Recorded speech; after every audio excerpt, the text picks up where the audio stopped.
सरल एकेडमी में आपका स्वागत है। उम्मीद करती हूँ बेटा आप सब बढ़िया है और आप सबकी स्टडीज बहुत अच्छी चल रही है। जैसा कि आप सब जानते हैं हमने स्टार्ट कर दिया है चैप्टर नंबर 4 जिसका नाम है वंशागति और विविधता के सिद्धांत यानी कि principles of heredity and variation.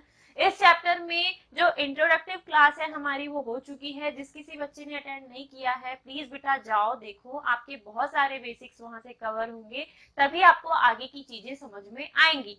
अब ध्यान से सुनिएगा, आज का जो हमारा टॉपिक होने वाला है वो है मेंडल का प्रभाविता का नियम। लेकिन इसको समझने के पहले इसी से रिलेटेड कुछ चीजें जो छूटी हुई हैं, जो मैं चाहती तो शायद पहले वही कवर करती फिर प्रभाविता के नियम पे आती, पर मैंने सोचा क्यों बच्चों का टाइम वेस्ट करना, मैं इसी के साथ पहले उन सारी चीजों के बारे में बता दूंगी, फिर आपको प्रभाविता का नियम भी बहुत अच्छे से समझा दूंगी। ठीक है, तो छोटी छोटी सी डेफिनेशन, छोटी छोटी सी बातें जो इस चैप्टर के बारे में आपको जाननी चाहिए वो मैंने फर्स्ट लेक्चर में कवर कर दी हैं।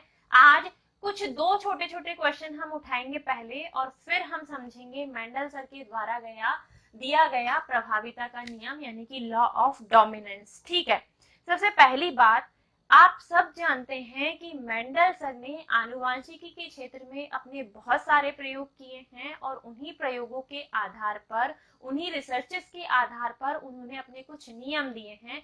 इन नियमों में मैंने आपको बताया था, एक नियम है प्रभाविता का नियम, एक है युग्मकों की शुद्धता का नियम यानी कि युग्मकों के पृथक्करण का नियम, युग्मकों की शुद्धता का नियम भी कहा जाता है इसे, और फिर आगे हम पढ़ेंगे मेंडल का स्वतंत्र अपव्यूहन का नियम। ठीक है, तीनों ही नियमों में इन्होंने एक संकर क्रॉस भी किया है और द्विसंकर क्रॉस भी किया है। हमें ये भी समझना है कि एक संकर क्रॉस क्या होता है और द्विसंकर क्रॉस क्या होता है।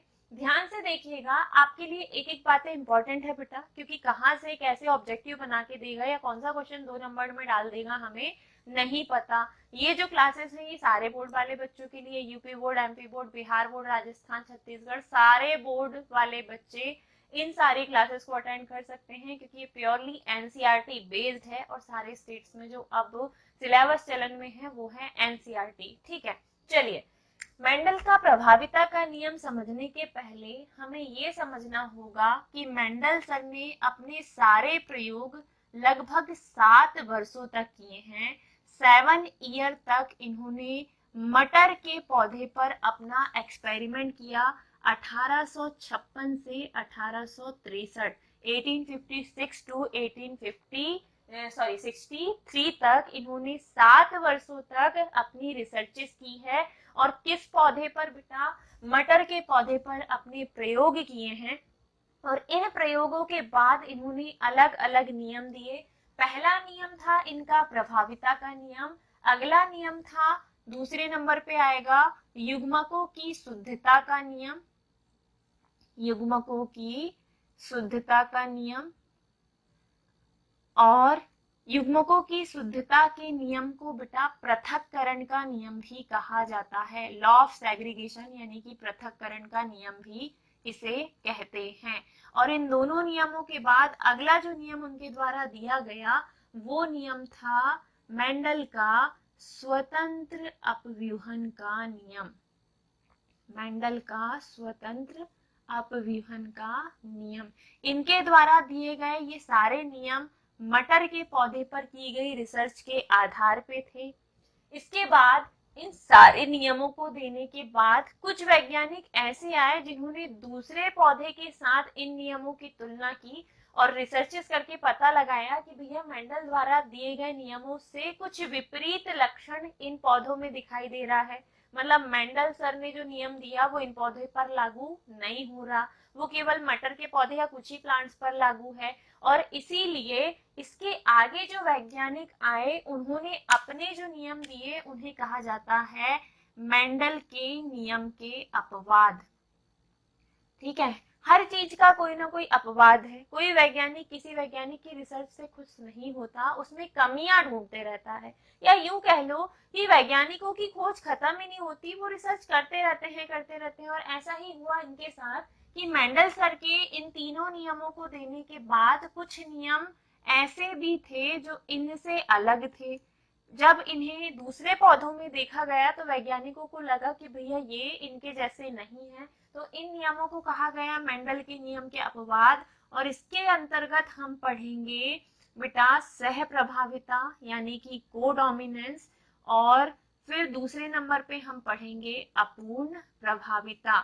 और ये दोनों नियम जो मेंडल के द्वारा दिया गया प्रभाविता का नियम है, इस बेस पे ही दिए गए थे, लेकिन इनके जो रिजल्ट निकल के आए वे थोड़े से अलग थे, थोड़े क्या बहुत ज्यादा अलग थे। इस वजह से इन्हें कहा जाता है मेंडल के नियम के अपवाद। ठीक है, चलो शुरुआत करते हैं। मेंडल सर ने अपने जो आनुवांशिकी के रिसर्चेस या प्रयोग किए, उस प्रयोग को करने की अवधि थी 7 वर्ष। इन्होंने अपने प्रयोग के लिए मटर के पौधे का चुनाव किया और 1856 से 1863 तक इन्होंने अपनी रिसर्चेस की। काउंट कर लीजिए, टोटल 7 ईयर तक इन्होंने अपना एक्सपेरिमेंट किया है। और एक संकर क्रॉस का प्रयोग करके इन्होंने अपना प्रभाविता का नियम दिया है। मैं बताऊंगी आपको कि एक संकर क्रॉस क्या होता है। फिर एक संकर क्रॉस का प्रयोग करके इन्होंने अपना युग्मकों की शुद्धता का नियम दिया है। और इसके बाद स्वतंत्र अपविहन के नियम में इन्होंने हेल्प ली है द्विसंकर क्रॉस की, यानी कि द्विसंकर क्रॉस करा के इन्होंने अपना स्वतंत्र अपविहन का नियम दिया है। ठीक है, तो सबसे पहले शुरुआत करते हैं कि इन्होंने अपने एक्सपेरिमेंट के लिए मटर के पौधे का ही चुनाव क्यों किया। Why Mendel chooses a plea plant, मतलब ये जो मटर का पौधा है, इस पौधे का इन्होंने चुनाव क्यों किया है। इसके बहुत सारे कारणों में से एक कारण ये है कि ये जो पौधा था उस समय, इस आजकल तो बहुत सारी हाइब्रिड किस्में अवेलेबल हैं, अभी के पौधों से इनका आप वो नहीं करोगे, मतलब तुलना नहीं करोगे। ये रिसर्च कब हुई है बेटा, तब इतना ज्यादा संकर वाली किस्में या संकर वाले पौधे सामने नहीं आए थे। इन्होंने ही संकर किस्मों की खोज की है। संकर किस्में नई नई मार्केट में आई हैं, वो आनुवांशिकी की ही देन है। तो उस समय के पौधे, आजकल के मटर के पौधे तो 3 महीने 4 महीने में, हम 3 महीने में ही फसल ले लेते हैं, लेकिन उस समय के जो मटर के पौधे थे, इनका जो जीवन काल था बेटा वो 1 वर्ष था।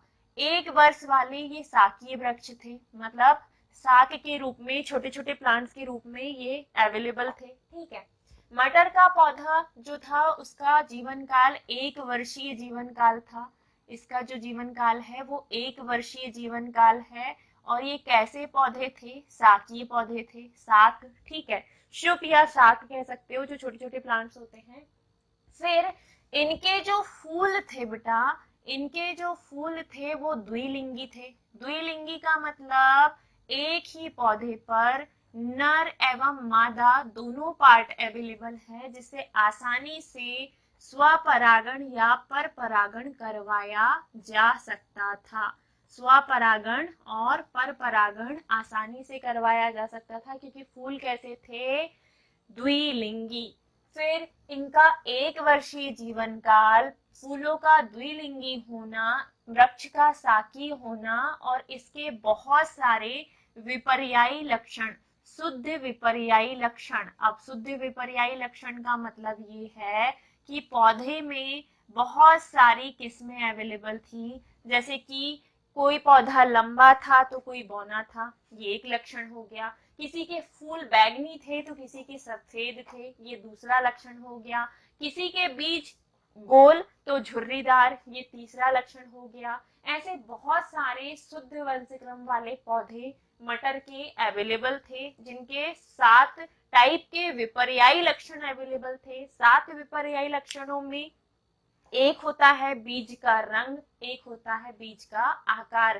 बीज का रंग प्रभावी लक्षण पीला और अप्रभावी लक्षण हरा।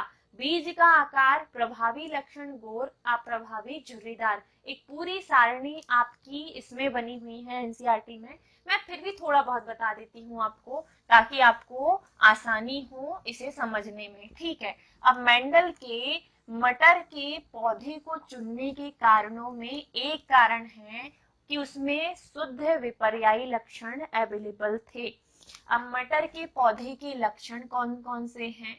मटर के पौधे के लक्षण कौन कौन से हैं, कौन कौन से लक्षण अवेलेबल थे, कौन सा लक्षण इसका प्रभावी था और कौन सा लक्षण इसका अप्रभावी था।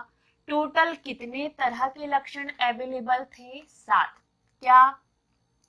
पौधे की लंबाई, पौधे की लंबाई, पौधे की लंबाई में जो प्रभावी लक्षण था बेटा वो था लंबा, ऑब्जेक्टिव के लिए याद रखना, और अप्रभावी लक्षण था बौना। लंबाई में प्रभावी लक्षण था लंबा और अप्रभावी लक्षण था बौना। लंबे के लिए एल कैपिटल टी और बौने के लिए स्मॉल टी। इसका दूसरा जो लक्षण था वो था बीज का रंग और तीसरा है बीज का आकार। बीज का रंग सूखने के बाद रंग कैसा हो जाता है? पीला। इसमें हरा, पीले के लिए कैपिटल वाई, हरे के लिए स्मॉल वाई। प्रभावी लक्षण बीज का पीला है और अप्रभावी लक्षण हरा है। बीज का आकार, ज्यादातर बीज गोल मिले, कुछ ही बीज कैसे मिले? झुर्रीदार। गोल के लिए कैपिटल आर, झुर्रीदार के लिए स्मॉल आर हम आगे जाके लेंगे। ठीक है, अब क्या है बेटा? अब है फली। फली का आकार, प्रभावी में थी फूली हुई, ज्यादातर फलियां जो थी वो थी फूली हुई और इधर थी मुरझाई हुई। ठीक है, मुरझाई हुई को झुर्रीदार भी बोलते हैं, इसलिए लिख दिया मैंने मुरझाई हुई। चलो लिख देते हैं। फूली हुई जो थी फली वो थी इसका प्रभावी लक्षण और अप्रभावी में है मुरझाई हुई। फिर अगला है फूल का रंग, फूल का रंग और है फूल की स्थिति। फूल का रंग, फूल की स्थिति। को छूट रहा है क्या? पौधे की लंबाई, फली का रंग, यस फली का रंग छूट रहा है, पुष्प की स्थिति और पुष्प का रंग। पुष्प का रंग यानी कि फूल का रंग, तो प्रभावी लक्षण है इसका बैगनी और अप्रभावी लक्षण था सफेद। प्रभावी बैगनी और अप्रभावी सफेद। फूल की स्थिति ज्यादातर अक्षीय थे, अक्ष पे थे, डालियों में किनारे पर। कुछ ही पौधे के फूल अंत में थे, एकदम डाल के छोर पे जब फूल लगते हैं तो फसलें बहुत कम प्राप्त होती हैं, और अक्षीय में एक ही डाली पे ढेर सारे फूल लग जाते हैं तो जो बीज वो उसकी फली की संख्या है वो क्या हो जाती है? बढ़ जाती है। और लास्ट में आएगा इसका रंग, फली का रंग। फली का प्रभावी रंग है हरा और अप्रभावी रंग है पीला। फली का प्रभावी रंग हरा और अप्रभावी रंग है पीला। तो ऐसे 7 विपर्यायी लक्षण मटर के पौधे में अवेलेबल थे और इन्हीं आधार पर मेंडल सर ने अपने एक्सपेरिमेंट किए और बहुत सारे नियम दिए, जिसमें से पहला आज हमें नियम पढ़ना है मेंडल का प्रभाविता का नियम। आई होप आपको सब कुछ क्लियर है, वॉइस क्लियर है ऑल ओके रिपोर्टिंग, क्योंकि अब हम बढ़ने वाले हैं एक इम्पॉर्टेंट टॉपिक पे जिसका नाम है मेंडल का प्रभाविता का नियम। आपको ये पूरी सारणी बनानी है। क्वेश्चन आपसे पूछेगा मेंडल के मटर के पौधे के चुनाव के कारण और उसके 7 विपर्यायी लक्षणों की सूची बनाइए।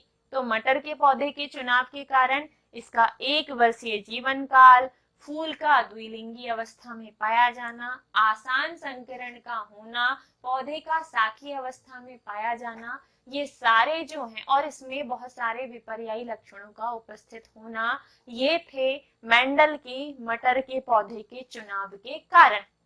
फिर सूची बनाओ विपर्यायी लक्षणों की। तो हम एक तरफ लिखेंगे इसके प्रभावी लक्षण, दूसरी तरफ लिखेंगे अप्रभावी लक्षण।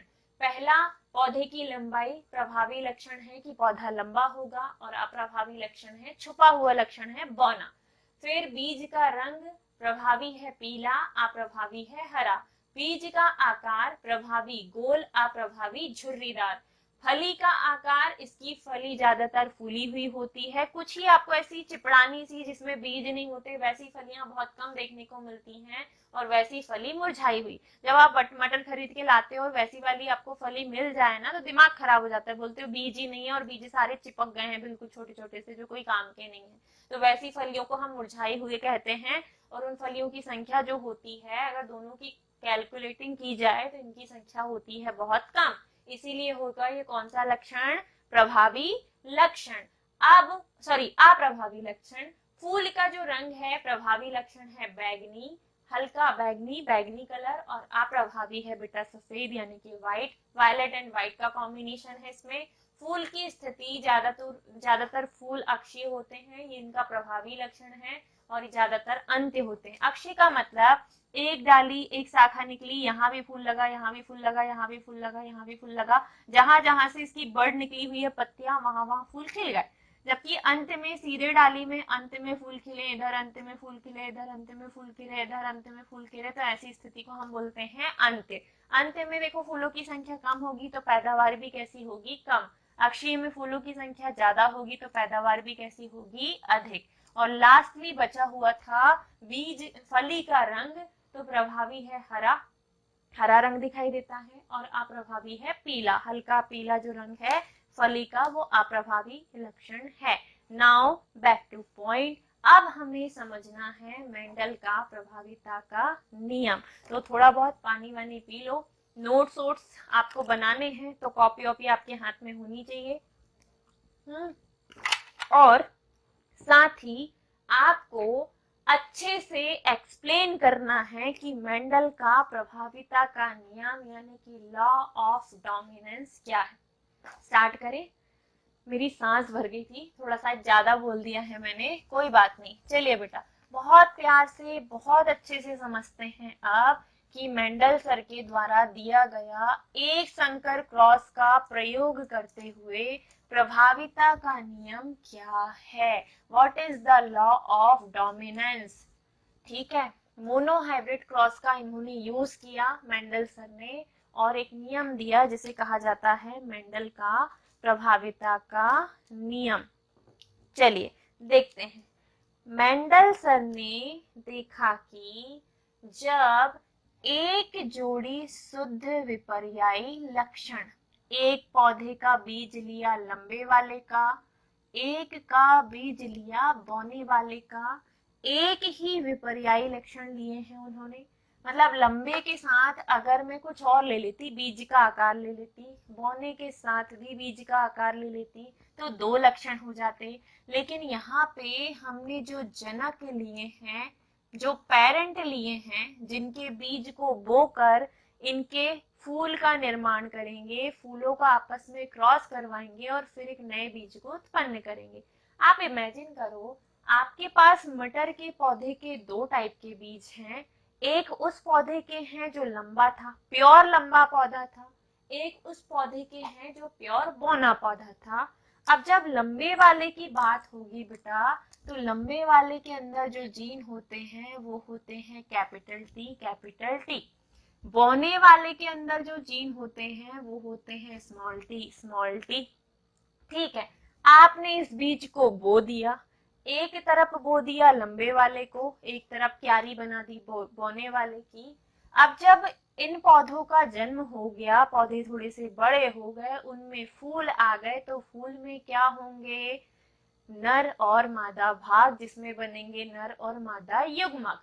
तो जैसे ही युग्मक जनन होता है, लंबे वाले के दोनों जोड़े वाले जीन अलग हो जाते हैं, बौने वाले के भी दोनों जोड़े वाले जीन अलग हो जाते हैं। जब लंबे वाले का जीन का जोड़ा अलग हुआ तो हुआ कैपिटल टी, कैपिटल टी के रूप में। बौने वाले का हुआ तो स्मॉल टी बन गया। और ये हुआ कब, जब युग्मक जनन हुआ।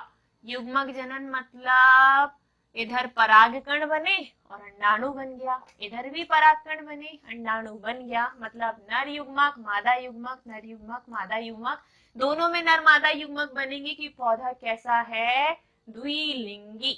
ठीक है, द्विलिंगी पौधा है तो दोनों टाइप के युग्मक बनेंगे। आप समान टाइप के युग्मक है तो इसका इससे करवाओ या इसका इससे करवाओ, इसका इससे करवाओ या इसका इससे करवाओ, सेम ही होना है। तो हम किन्हीं दो को देखते हैं, इस दो में से एक लो, इस दो में से एक लो और इनका आपस में क्रॉस करवाओ और क्रॉस करा के करवाओ पर परागण, क्रॉस पॉलिनेशन। पर परागण का मतलब मेंडलसन ने खुद एक पौधे का पुंकेसर लिया परागकण के लिए और दूसरे का वर्तिकाग्र चूज किया, इधर का परागकण नहीं लिया, आपस में उन्होंने क्रॉस करवाया। चैप्टर नंबर 1 में हमने सीखा है कि परागण क्या होता है। जिस किसी बच्चे ने नहीं देखा है जाइए देखिए बेटा। अब मैं यहाँ आपको परागण की क्रिया समझाने से रही, यहाँ सीधे आपको क्या समझना है, लॉ ऑफ डोमिनेंस। इमेजिन लंबे और बौने पौधे के बीजों को हमने बोया है, एक तरफ हमारी क्यारी तैयार है लंबे वाले प्लांट की, मटर के लंबे लंबे पौधे तैयार हो गए, उनमें फूल भी आ गए। दूसरे तरफ छोटे छोटे वाले पौधे तैयार हो गए बौने बौने वाले और उनमें भी क्या आ गए बेटा, फूल आ गए। अब क्या होगा, जब इनमें फूल आए तो नर और मादा दोनों युग्मक बने। अब हमने इसमें करवा दिया पर परागण यानी कि क्रॉस पॉलिनेशन। जब क्रॉस पॉलिनेशन करवाओगे तो इन दोनों का क्रॉस पॉलिनेशन होने पर जो अगली पीढ़ी मिलेगी वो कैसी मिलेगी, capital T small T. Capital T small T जब साथ में आएगा तो इनका कहना था कि कैपिटल टी होगा प्रभावी, इसीलिए सारे के सारे पौधे मिलेंगे लंबे और इस पीढ़ी को कहा जाएगा F1 पीढ़ी।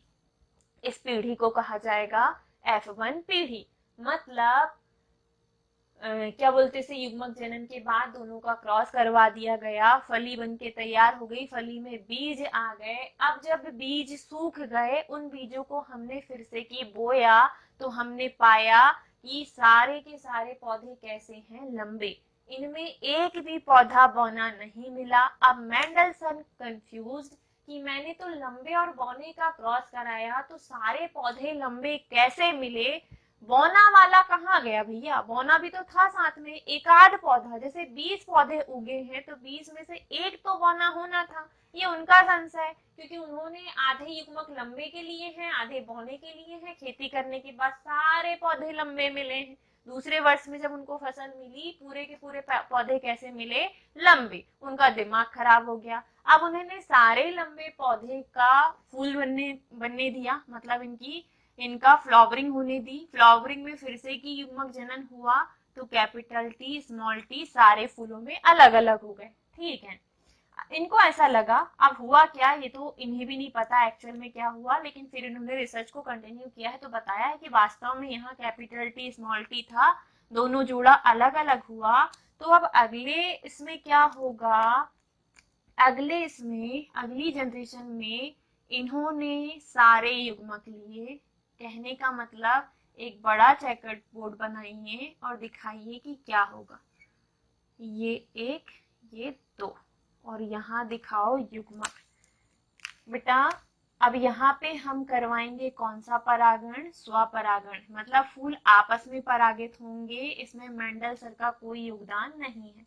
एक तरफ हम लेंगे मादा युग्मक, दूसरे तरफ हम लेंगे नर युग्मक। ठीक है, एक तरफ मादा और दूसरी तरफ नर युग्मक।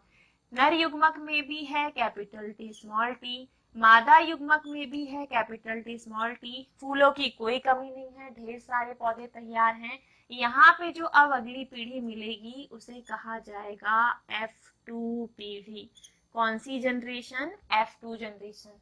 जब इन दोनों का आपस में क्रॉस हुआ तो कैपिटल टी बना, इन दोनों का हुआ तो कैपिटल टी स्मॉल टी, इन दोनों का हुआ तो capital T small T and again in दोनों का हुआ तो स्मॉल टी। अब इसको देखकर फिर दिमाग खराब हो गया उनका, उन्होंने देखा, मैंने आपको जीनोटाइप और फिनोटाइप दोनों पढ़ाया है, अब इन चेकर बोर्ड्स को देखकर आप मुझे बताओ जीनोटाइप क्या होगा और फिनोटाइप क्या होगा। फिनोटाइप अनुपात क्या होगा। जीनोटाइप अनुपात निकालना है और फिनोटाइप अनुपात निकालना है। तो सामने देखिए, आप देख पा रहे हैं कि कैपिटल टी वाला कितना है, 1। कैपिटल टी स्मॉल टी वाले कितने हैं, 2। स्मॉल टी वाले कितने हैं, 1। अब इनको देखकर बताओ, कैपिटल टी वाला पौधा कैसा बनेगा, लंबा। कैपिटल टी स्मॉल टी वाला पौधा कैसा बनेगा, लंबा। मतलब टोटल पौधे कितने हो गए लंबे, 3। स्मॉल टी वाला पौधा कैसा बनेगा, बौना, शॉर्ट हाइटेड रहेगा। इसकी संख्या कितनी है, 1। अब इसे देखकर हम क्या कहेंगे कि भैया F1 पीढ़ी में तो पूरे के पूरे पौधे कैसे मिले हैं, लंबे। मेंडल सर का दिमाग हो गया खराब कि मैंने जो बौना पौधा लिया वो गया कहाँ। ठीक है, अब अगली जनरेशन में उन्होंने इन सारे लंबे पौधों में स्वपरागण कराया, सेल्फ पॉलिनेशन। अपना कोई योगदान नहीं, पौधों को आपस में ही परागित होने दिया। किसी का भी परागकण किसी के भी वर्तिकाग्र के ऊपर जाके गिर रहा है, किसी दूसरे का स्वयं पे गिर रहा है। इसमें अब मेंडल सर ने कुछ नहीं किया, स्वपरागित होने दिया। और फिर जब उनमें बीज बन गए, बीज बनने के बाद वापस उन बीजों को जब उन्होंने एक साथ क्यारी में बोया तो उन्होंने पाया कि कुछ पौधे उन्हें लंबे मिले हैं, जबकि एक पौधा उन्हें, जैसे 20 पौधे लगाए तो 4:1 का रेशो चला है, या 4 पौधे हैं तो 3 पौधे लंबे हैं और एक पौधा कैसा है, बौना है।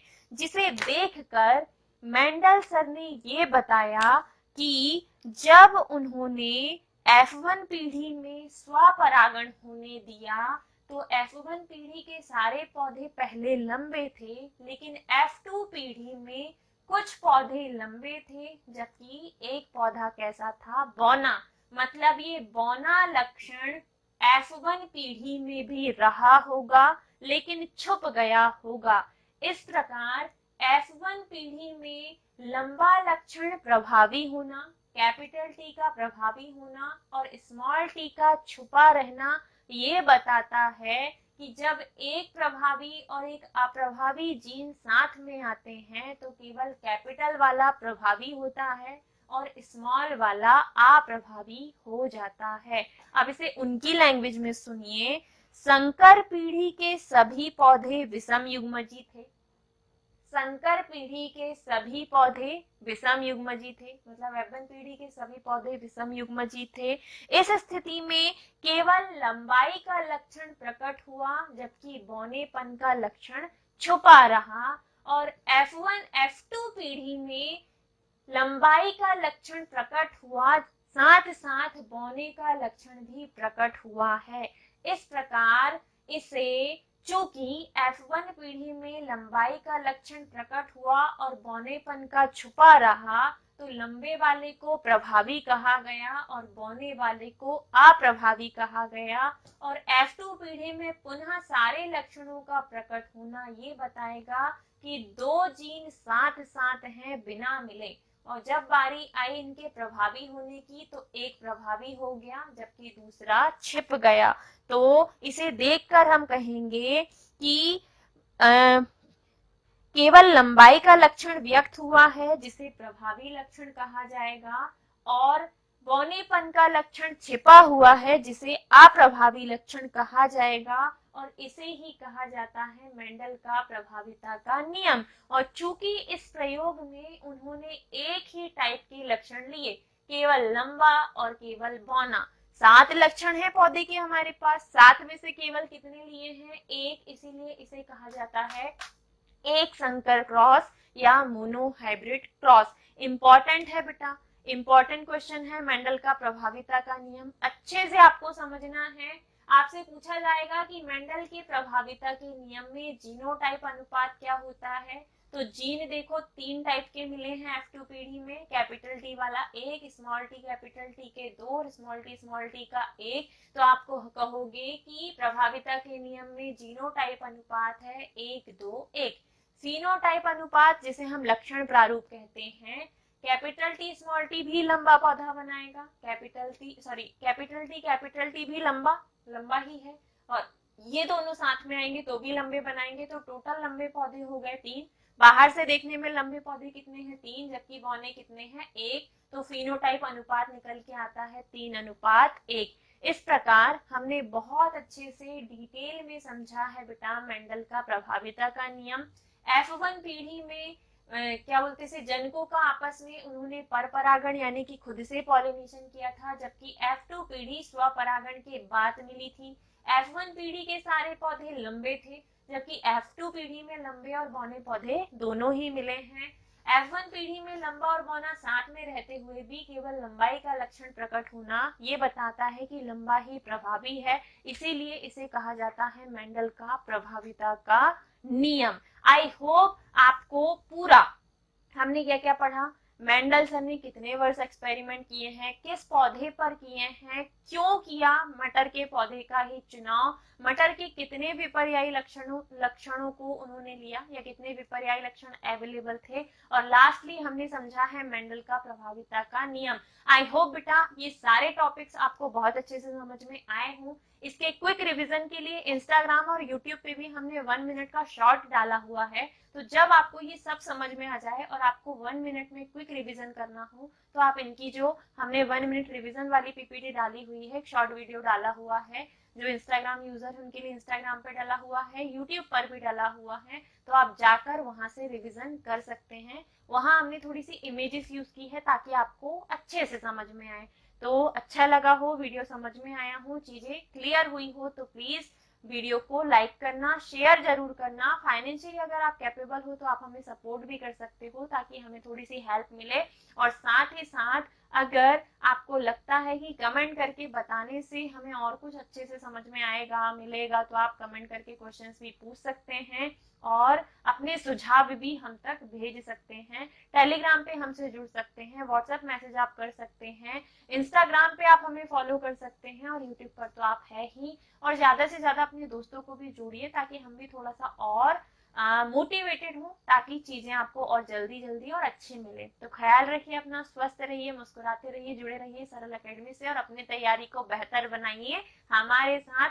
मिलते हैं जल्दी ही अगले वीडियो में। अगला टॉपिक हमारा होगा मेंडल का पृथक्करण का या युग्मकों की शुद्धता का नियम, जिसे कहा जाता है प्योरिटी ऑफ गैमेट्स। तो bye bye, take care, Radhe Radhe.